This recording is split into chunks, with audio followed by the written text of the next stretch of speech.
Hello friends, welcome to my channel Praveen world. ఈరోజు అయితే Mumbai Indians versus Delhi capital match అయితే జరగబోతుంది. ఇది వర్చువల్ నాకౌట్ మ్యాచ్ అనుకొని చెప్పుకోవాలి. ఈ మ్యాచ్ ఎవరు గెలుస్తే వాళ్ళు ప్లే ఆఫ్స్కి ఆల్మోస్ట్ ప్లేస్ కన్ఫర్మ్ అయినట్టే కాబట్టి ఇది వర్చువల్ నాకౌట్ మ్యాచ్ అనుకోవాలని చెప్పుకోవాలి.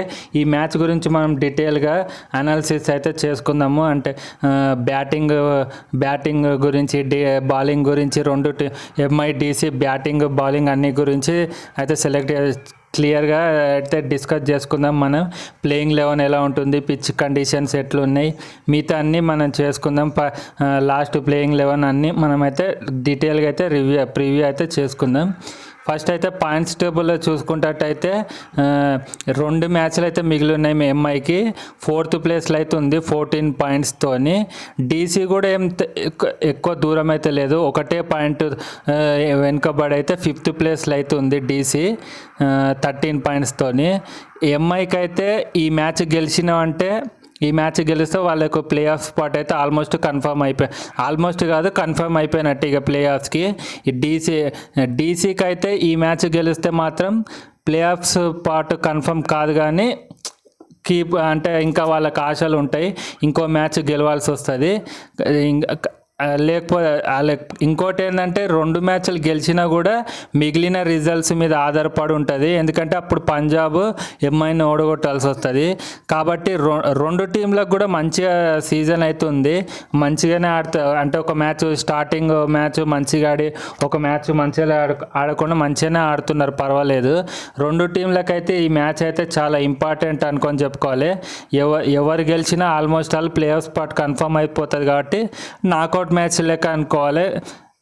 చాలా ఇంట్రెస్టింగ్ అయితే పోటాపోటీగా ఉంటుంది మ్యాచ్. ఇదైతే ముంబై ఇండియన్స్ గురించి చూసుకున్నట్టయితే జానీ బేస్టోని అయితే తీసుకున్నారు. జానీ బేస్టోని, చరిత్ అసలంక, ఇంకా Richard Gleeson, replacement Will Jacks, Corbin బోర్డ్స్, రికల్టన్. వీళ్ళ 3 ప్లేయర్స్లో జానీ బేస్టో, చరిత్ అసలంక, గ్రీస్ అని తీసుకున్నారు. ముఖ్యంగా బేస్డ్ అయితే మంచిగా ఎక్స్పీరియన్స్ అయితే ఉంటుంది. అతనికి ఇంతకుముందుకు పంజాబ్ టీంలో ఆడినప్పుడు ఓపెనింగ్ వచ్చి బాగా పవర్ ప్లేలో మంచిగా భారీ హిట్టింగ్ చేసే సామర్థ్యం అయితే అతనికి ఉంది. ఇంకా ఎక్స్పీరియన్స్ ఉంది T20లో.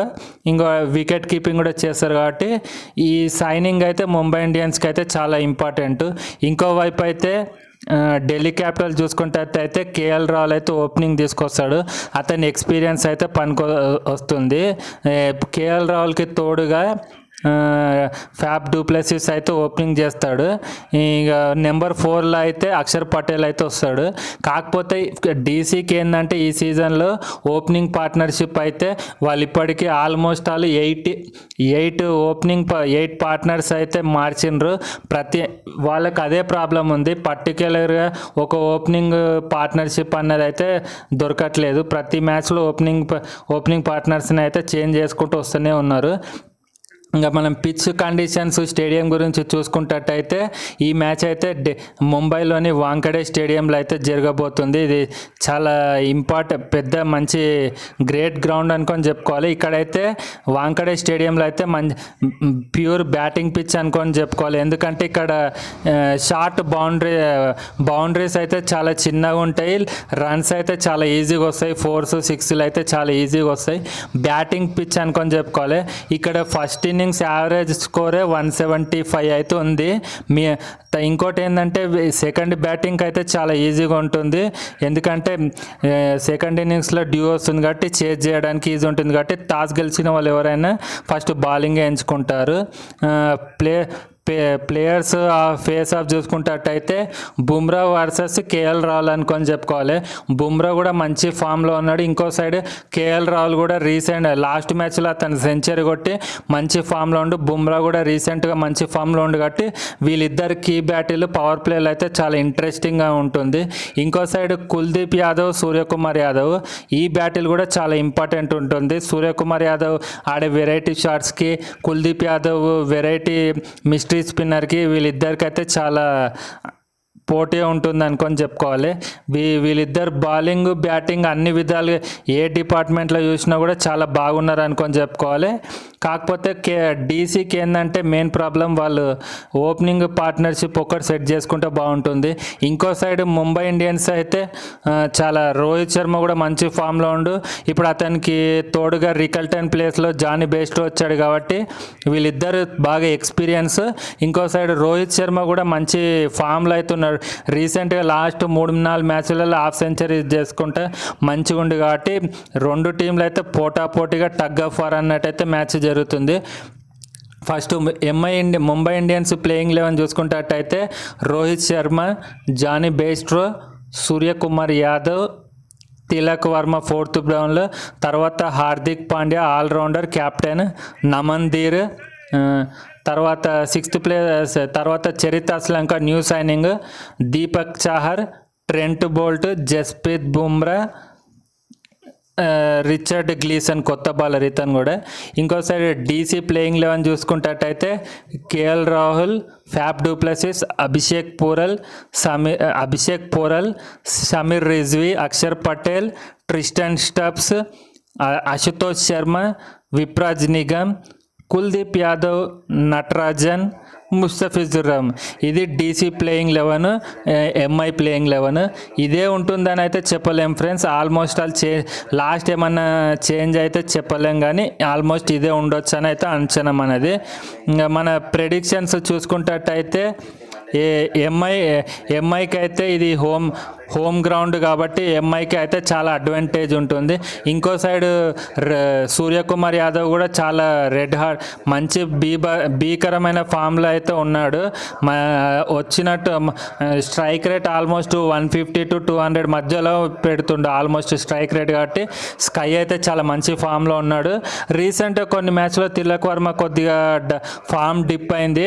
అతను కూడా ఫామ్కి వస్తే మాత్రం డీసీ బౌలర్స్కి అయితే చాలా కష్టాలు అయితే తప్పవు. ఇంకో సైడ్ డీసీ అయితే లాస్ట్ మ్యాచ్లో మంచిగా ఆడారు, కానీ కొద్దిగా డౌన్ అయిపోయి వాళ్ళు అయితే ఓడిపోయారు. కేఎల్ రాహుల్ అయితే మంచి ఫామ్లో ఉన్నాడు. జీటీ మీద సెంచరీ కూడా కొట్టాడు. కాకపోతే బౌలర్స్ సరిగా బౌలింగ్ చేయకపోవడం వల్ల అయితే వాళ్ళైతే ఓడిపోయారు అనుకొని చెప్పుకోవాలి.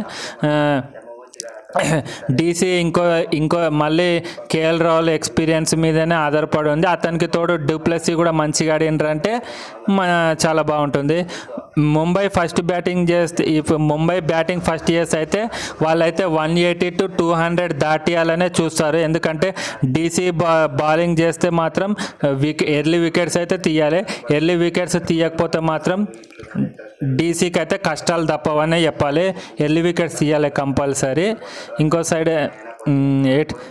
ఇంకో సైడ్ ఎంఐ ఇది friends MI versus DC preview అయితే. ఈ మ్యాచ్ అయితే తప్పకుండా చూడండి. తప్పకుండా ఇది చాలా ఇంట్రెస్టింగ్ బ్యాటిల్, వర్చువల్ నాకౌట్ అనుకొని చెప్పుకోవాలి. ఎంఐ గెలిస్తే వాళ్ళకు ప్లే ఆఫ్ స్పాట్ కన్ఫర్మ్ అయిపోయినట్టే. ఇంకో సైడ్ డీసీ ఓడిపోతే వాళ్ళు ప్లే ఆఫ్స్ రేస్ నుంచి అవుట్ అయినట్టే కాబట్టి వాళ్ళు కూడా ఈ మ్యాచ్ గెలిచి ప్లే ఆఫ్ హోప్స్ అయితే ఇంకా అట్టి పెట్టుకోవాలని అయితే చూసుకుంటారు కాబట్టి పోటాపోటీగా అయితే మ్యాచ్ అయితే జరగబోతుంది. ఇది ఫ్రెండ్స్ మన ఈ రివ్యూ అయితే మీకైతే నచ్చినట్టయితే మా వీడియోకి అయితే ఒక లైక్ చేయండి, మన ఛానల్ని సబ్స్క్రైబ్ చేయండి, పక్కన ఉన్న గంట సింబల్ని ఆన్ చేసుకుంటే మీకు నేను ఫ్యూచర్గా చేయబోయే వీడియోస్ అయితే మీకు నోటిఫికేషన్స్ వస్తాయి. తప్పకుండా ఈ వీడియోని అయితే లైక్ చేయండి ఫ్రెండ్స్. ఇంతవరకు మా వీడియోని చూసిన వాళ్ళందరికీ చాలా thanks friends. Please like, share and subscribe చేయండి. అలాగే మా ఛానల్కి సపోర్ట్ చేయాలనుకున్న వాళ్ళైతే మన ఛానల్ మెంబర్షిప్ చేసుకొని మాకు సపోర్ట్ చేస్తారనుకుంటున్నాను. Thank you for watching friends. Please like